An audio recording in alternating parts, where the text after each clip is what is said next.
অভিযান শুরুর নাটকীয় ৬ ঘণ্টা পর গ্রেপ্তার হলেন নারায়ণগঞ্জ সিটি কর্পোরেশনের সাবেক মেয়র ডাক্তার সেলিনা হায়াত আইভী। রাতে পুলিশ তার বাড়িতে অভিযানে গেলে অবরুদ্ধ করে ফেলেন সমর্থকরা। মাইকে ঘোষণা দিয়ে লোক জড়ো করা হয়। বাঁশ, ঠেলাগাড়ি, ভ্যানগাড়ি ও বালু ফেলে ব্যারিকেড দেওয়া হয় সড়কে। সিদ্ধিরগঞ্জ থানায় একটি হত্যা মামলায় গ্রেপ্তার দেখানো হয়েছে আইভীকে। দুপুরে তোলা হবে আদালতে।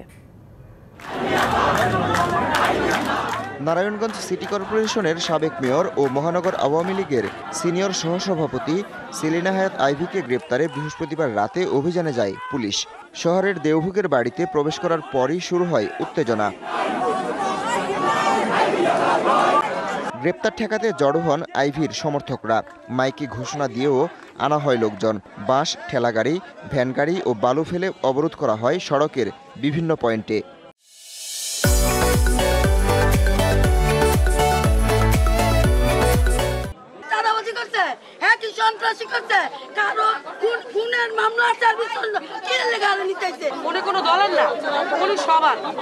বিক্ষোভের মুখে পুলিশ সদস্যরা অবস্থান নেন আইভীর বাসভবনে।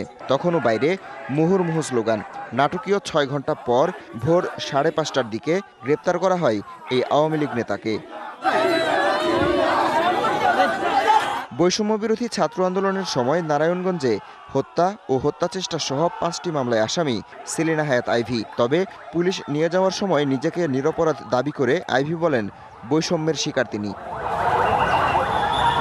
গ্রেপ্তারের পর আইভীকে জেলা গোয়েন্দা পুলিশের কার্যালয়ে নেয়ার সময় পুলিশের গাড়ি লক্ষ্য করে হামলা চালান সমর্থকরা। তার বাসায় আমরা অভিযান চালাই এবং ভোরবেলায় তাকে গ্রেপ্তার করতে সক্ষম হই। তার নামে সিদ্ধিরগঞ্জ থানায় 3টি হত্যা মামলা এবং ফুতুল্লা থানায় একটি আদার্স সেকশন মামলা রুজু আছে। তাকে আমরা ডিবি কার্য রেখেছি। আজকে আমরা কোর্টে উপস্থাপন করব।